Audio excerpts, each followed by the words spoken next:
गीतां भगवता नारायणेन स्वयं व्यासेन ग्रथितां पुराणपुण्यां मध्ये महाभारतम् अद्वैतामृतवर्षिणीं भगवतीं मध्वाचार्यायणीं मंगलकामनुसंदधानि भगवद्गीते भवतीं नमोऽस्तुते व्यासविशालबुद्धे पुल्लारविन्दाय कल्पतरुनेत्र येन त्वया भारतदेशपूर्णः प्रज्वलितो ज्ञानमयप्रदीपः प्रपन्नपारिजाताय भूतवेदैकपालये ज्ञानप्रदाय कृष्णाय गीतामृतदुहे नमः। ॐ श्री घोषकरा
भगवान पंढरीश्वर महात्मा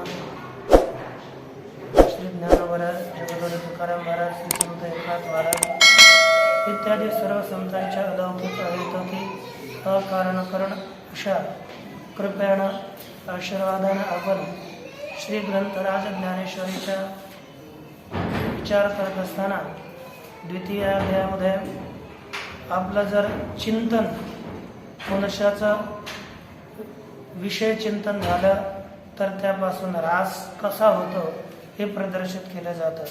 माणसाचा संघ तो कोणत्या रीतीने असो काही चिंतनात्मक संघ आपला कोणाबरोबर आहे हे फार महत्त्वाचं. जर आपला संघ चिंतन आपण परमात्म्याचं केलं तर आपण परमात्मा रूप होतो. चिंतन जर आपण विषयांचं केलं तर आपल्याला नरकाधिकांची प्राप्ती होते. त्याच विषय चिंतनामुळे केवळ आपण सगळे विषय सोडलेले आहेत, परंतु चिंतन जर विषयाचं केलं तर मनुष्याचं अधपतन कशा रीतीनं होतं हे सांगण्याचा प्रयास या ठिकाणी भगवान परमात्म्याने केला. आपण 2 श्लोक पाहिले. ध्यायतो विषयान पुंस संगस्त्रीषुपजायते संगात संजायते काम कामात क्रोधो विजायते क्रोधात भवति सम्मोह सम्मोहात स्मृति विभ्रमः स्मृतिभ्रंशात बुद्धिनाशात प्रणश्यते. या श्लोकाचा आपण या ठिकाणी विचार केला. यामध्ये याच श्लोकावरती माऊलीने 10 ओव्या लिहिल्या. त्या ओव्यांचा आपण क्रमशः विचार पाहूया. काय पुढे सांगितलं जातं. जरी हृदयी विषय स्मृती तरी निसंगाही आपजे संगती संगी प्रकटे मूर्ती अभिलाषाची. हीच प्रथम आहे ना. जरी हृदयी विषय स्मृती तरी निसंगाही संगती आपजे. संगी अभिलाषाची मूर्ती प्रगटे. पाठ विषय स्मरती आणि विषय स्मृती असे दोन पाठ आहेत, परंतु त्यापैकी स्मृती थोडा पाठ चांगला वाटतो, कारण की याचा अर्थ करण्याकरता आपल्याला सारल्य या ठिकाणी प्रतीत होतं. इथे काय अर्थ होतं? जरी हृदयी विषय स्मृती, जर हृदयामध्ये अंतःकरणामध्ये विषयाचं स्मरण असेल.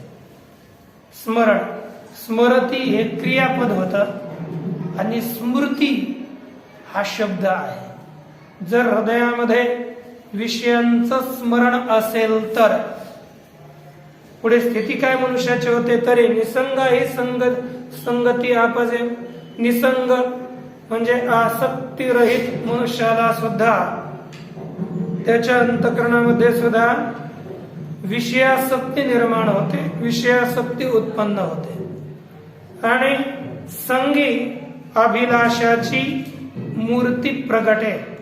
संगी म्हणजे संगी तृतीय विभक्ती एकवचन आहे. संगतीमुळे, आसक्तीमुळे, विषयासक्तीमुळे अभिलाषाची, कामाची मूर्ती म्हणजे अंतःकरणामध्ये मूर्तिमंत कामच प्रगट होतं.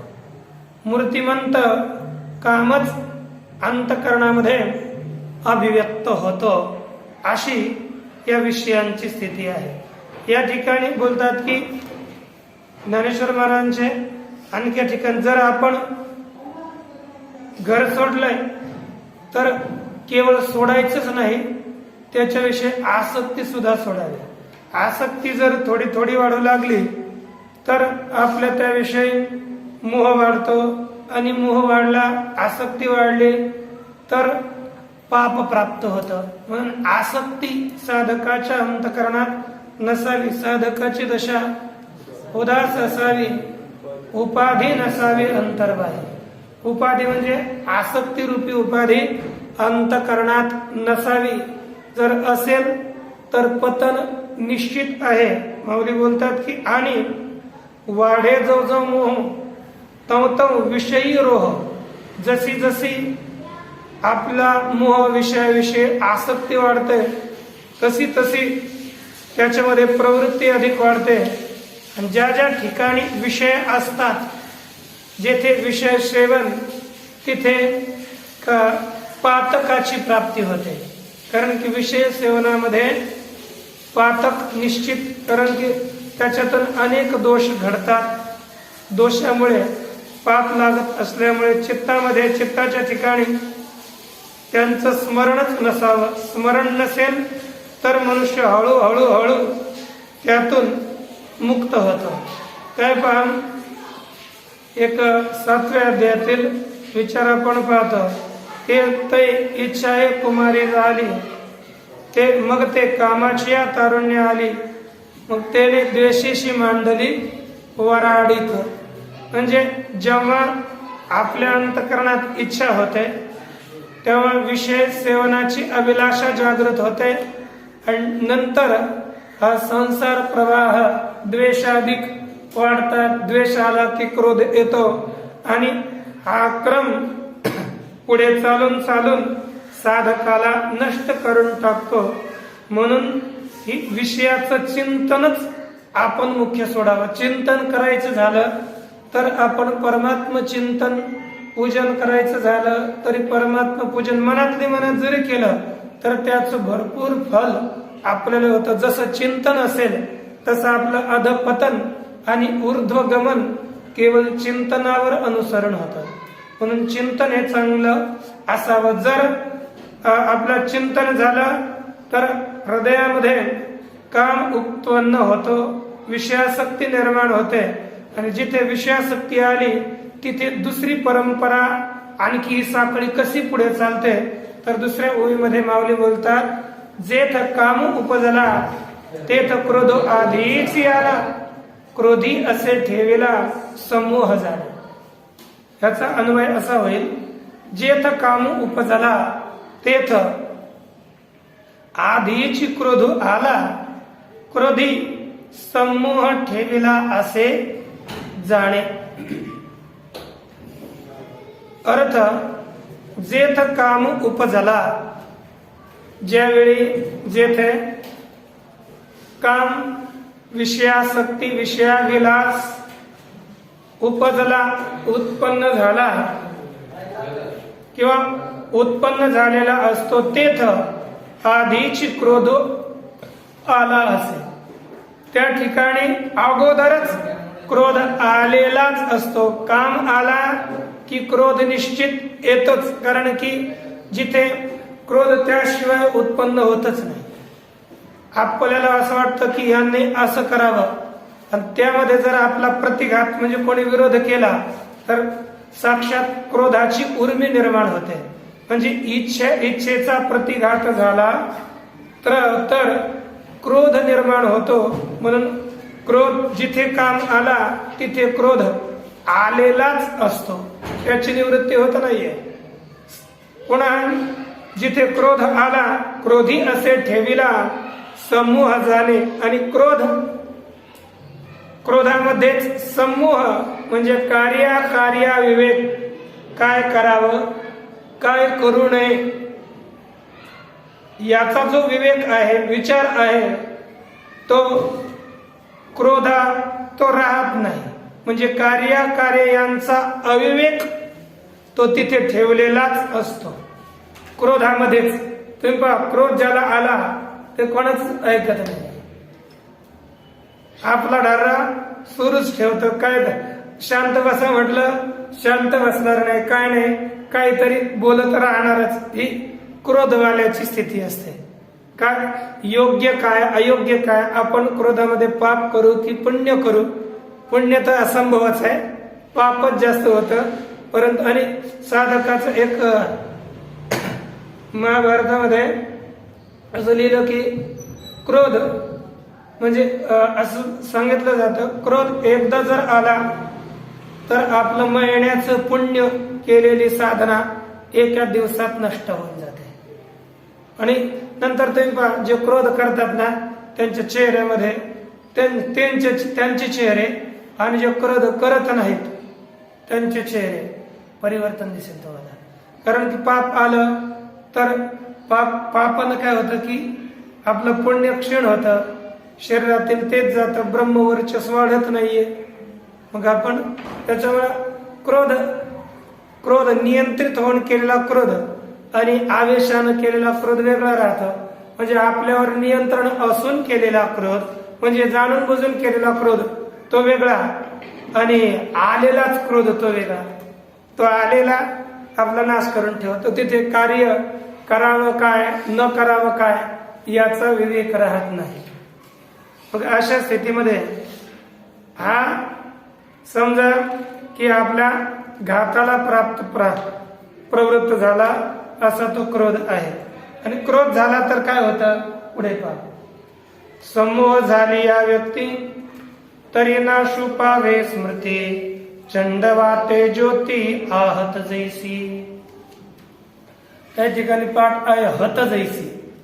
हतही चांगलाच वाटतं, परंतु आहत आहे, आहत जैसी ठीक आहे.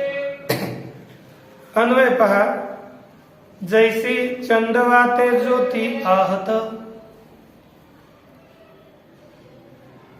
होय तैसी समूह व्यक्ती झालिया.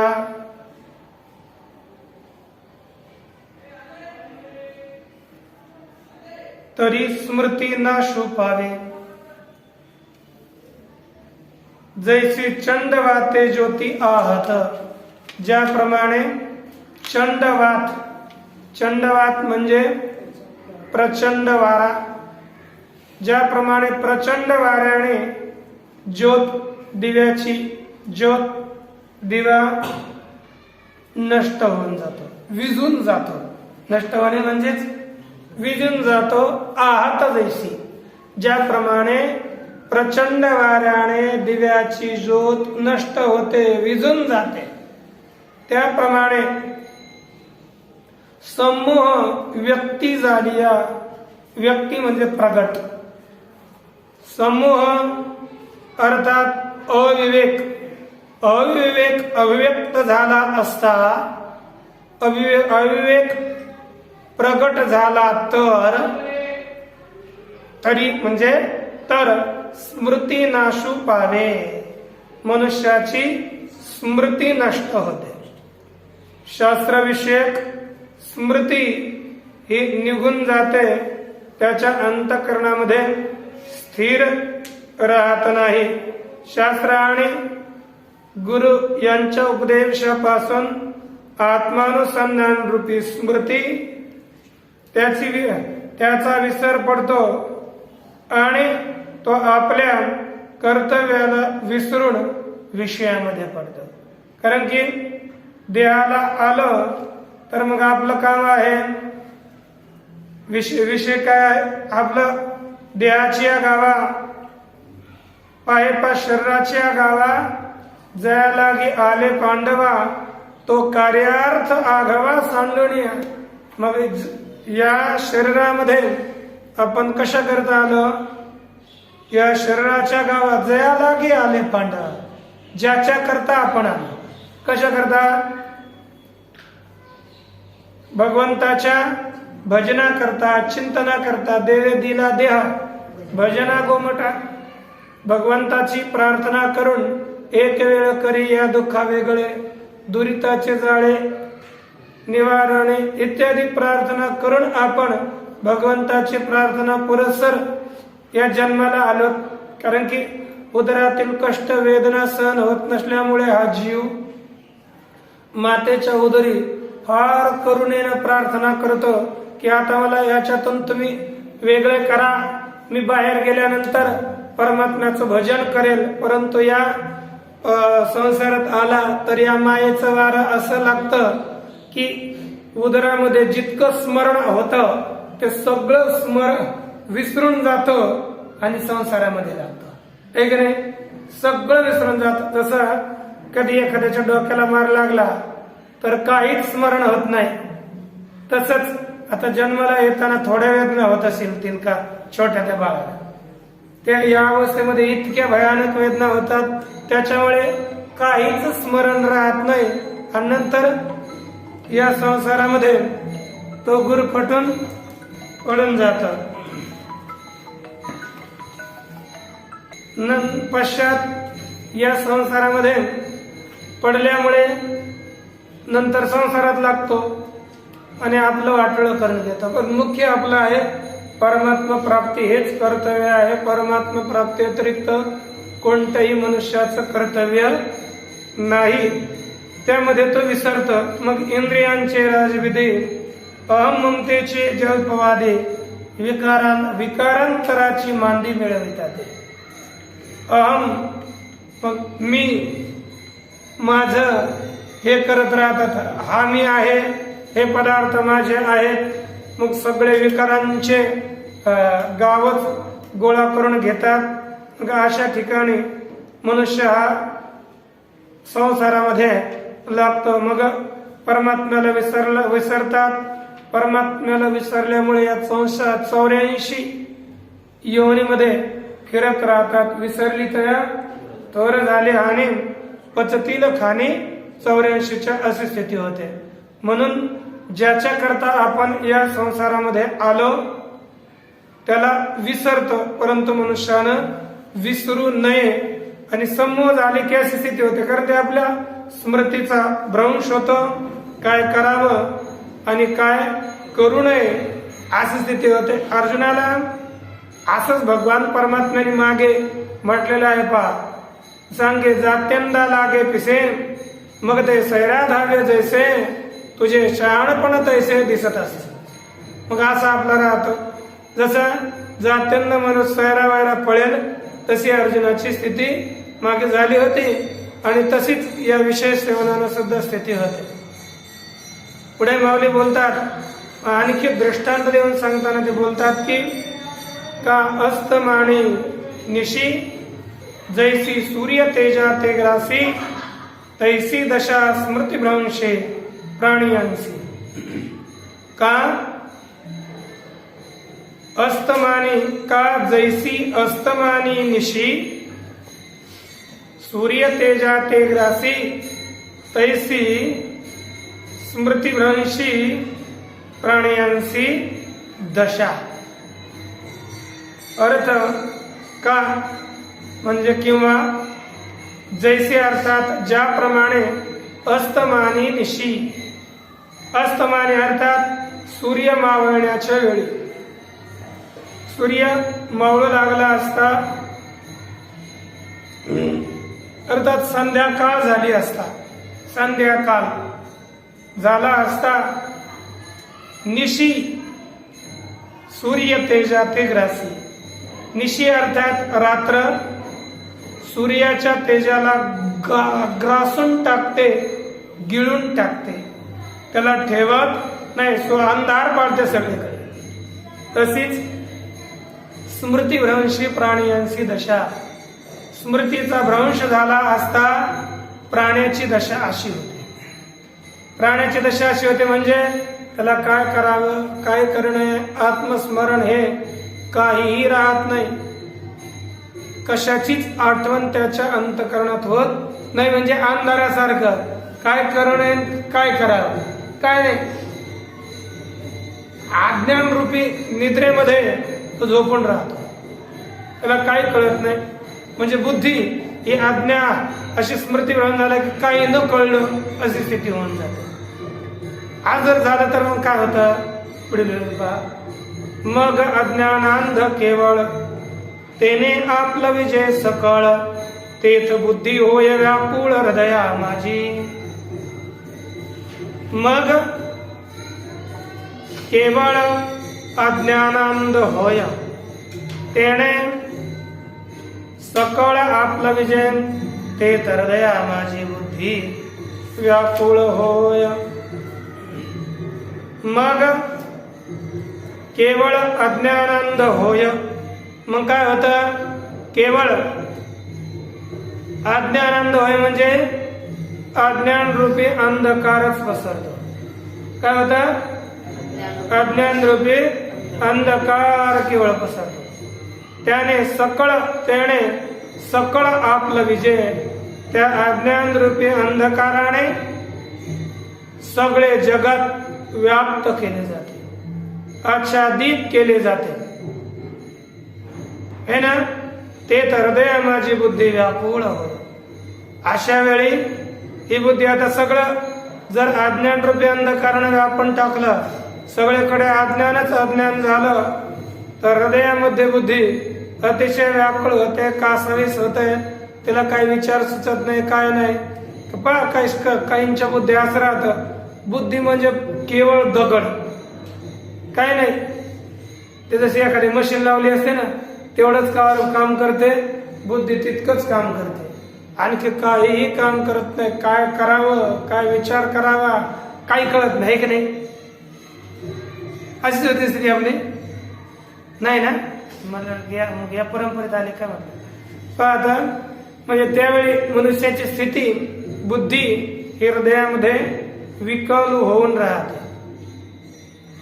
अशी जर स्थिती झाली तर मग म्हणजे सगळं कर्म आहे हे तमोगुणामध्ये लीन होऊन जाते. ज्ञान करणं सत्वगुणाचं काम आहे, परंतु सत्वगुण सोडून देते आणि तमोगुणामध्ये लीन होते. जसं दृष्टांत देऊन सांगतात, एखादा मनुष्य जसे आपले संदीप महाराज रात्री झोपले नाहीत म्हणा, जे जागेच आहेत बरं का, परंतु एखादा मनुष्य आहे की आंधळा. त्या आंधळ्या मनुष्याला बसला होता एखाद्या झाडाखाली आणि वाघाची आरोळी आली. वाघाची ध्वनी आली असता तो काय करणार, पळणार की नाही. हा जवळच असं वाटलं की वाघाची ध्वनी येते.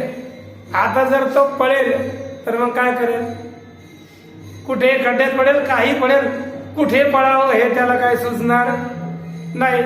दिसणाऱ्याला तर पळता येईल, परंतु अंधाऱ्याला आपण जावं कुठे हे कळत नाही. एक नाही स्थिती होते ना. पुढच्या वेळीमध्ये लिहितात, जैसे जात्यांदा पळणे पावे मग ते काकुळती सैरा धावे तैसे बुद्धीसी होती भवे धनुर्धरा. हे धनुर्धारी अर्जुना, जैसे जात्यांदा पळणे पावे मग ते काकुळती सैरा धावे तैसे बुद्धीसी भवे होती. अर्थ, हे अर्जुना, ज्याप्रमाणे जात्यांदा पळणे पावे जन्मांध मनुष्याला पळण्याचा प्रसंग प्राप्त झाला असता, कशाचा? त्याला पळावे लागले असताना पळण्याचा प्रसंग आला की आता त्याला इथून इकडे तिकडे पळावं लागेल. जर जन्मांध मनुष्याला पळण्याचा प्रसंग प्राप्त झाला असता, काय होतं? ते काकुळती सैरा धावे, ते अतिशय व्याकुळ होऊन रडून रडून सैरा वैरा इकडं तिकडं केवळ पळत राहतात. त्याला काय करणार बेचाऱ्याला? हे की नाही? काकुळतं ना, आता कसं होईल? अशी स्थिती होते.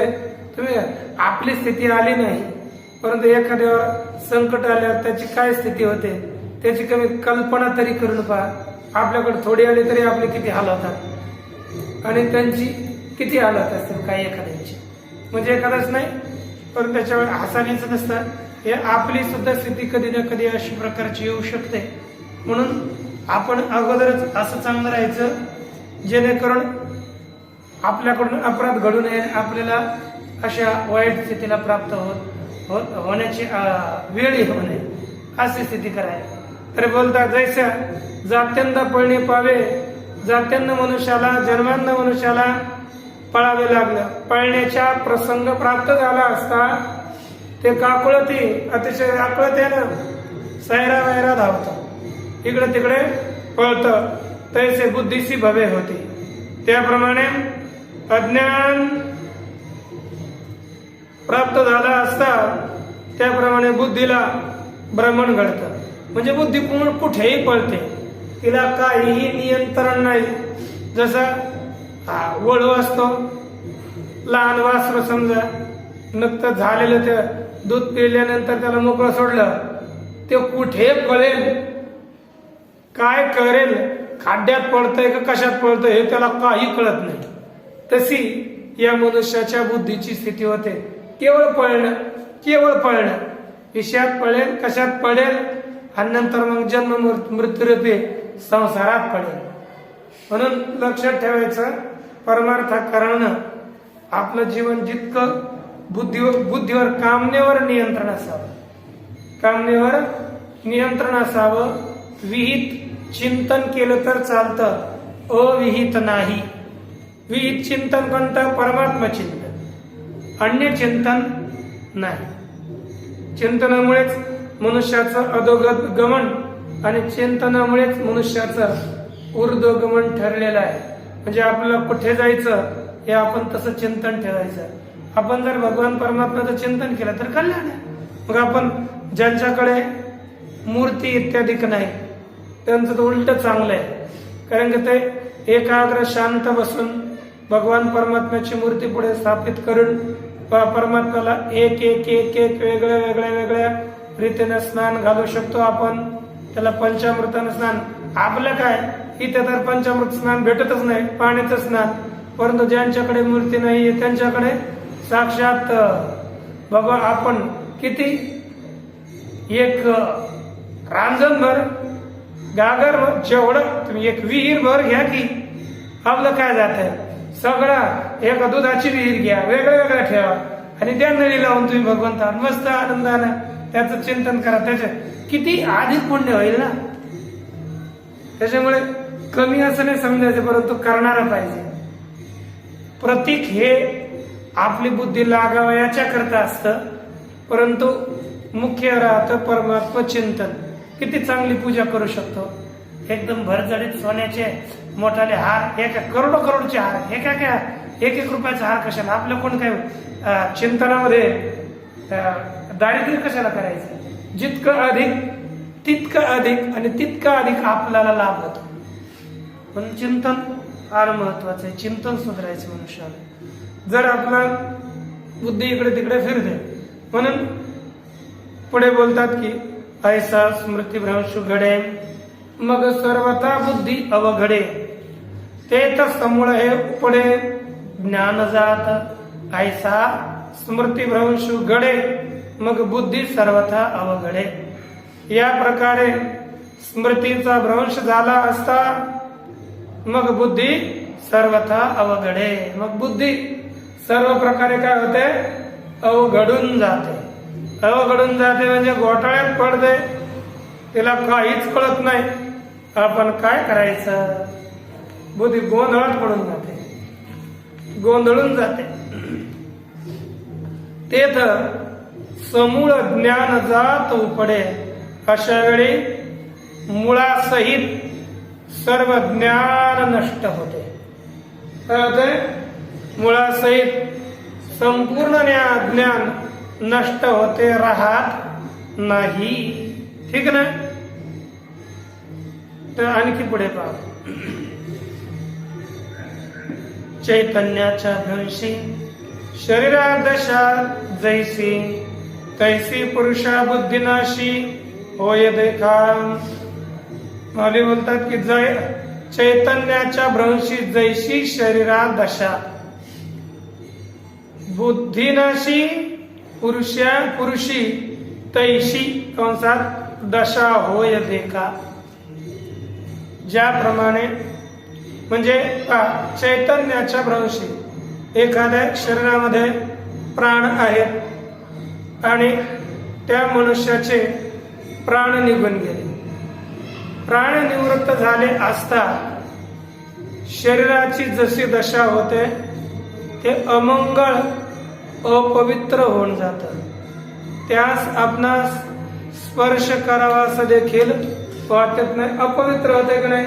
निस्तेज होऊन जातात.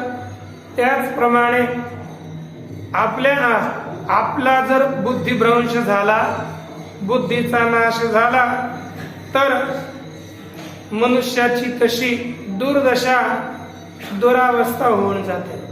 म्हणून आपले भगवंताकडे एकच प्रार्थना कसा असावी? दुर्बुद्धी ते म्हणा कदा नुपजो नारायणा. या प्रकारची म्हणजे सद्बुद्धी आपल्या अंतःकरणात असावी. सद्बुद्धी जोपर्यंत असेल तोपर्यंत जीवन सफल. सद्बुद्धी नसेल तर जीवन आपलं निष्फल होतं. म्हणून पुढे माऊली बोलतात, म्हणून ऐके अर्जुना जैसा विस्फुलिंग लागी इंधना मग तो प्रौढ झाली या त्रिभुवना पुरोशके. हे अर्जुना, म्हणून ऐके जैसा इंधना विस्फुलिंग लागे मग तो प्रौढ झाली या त्रिभुवना पुरोशके. ज्याप्रमाणे इंधन विस्फुलिंग लागे. इंधन म्हणजे लाकड.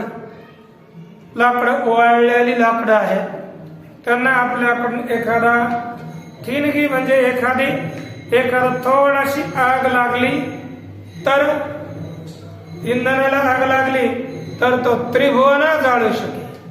ते एकटाच तो अग्नी तो मोठा झाला, प्रौढ झाली, भडकला असता तो सगळ्या त्रिभुवनाला सुद्धा जाळून खाक करू शकतो. त्याचप्रमाणे सिद्धांत सांगतात, तैसे विषयांचे ध्यान जरी विपाये वाहे मन तरी एसने हे पतन गिवसीत पावे. त्याप्रमाणे विषयांचं ध्यान विषय अन्वय तैसे विपाये जरी विषयांचे ध्यान मन वाहे तरी एसने हे पतन गिवसीत पावे. त्याप्रमाणे विपाये कदाचित यदा कदाचित जरी विषयांचं चिंतन मनामध्ये आलं तर एसने हे पतन गिवसीत पावे. एवढं पतन शोधत आपल्याला येतं, हे की नाही? एवढं पतन आपल्याकडे निश्चित येतच.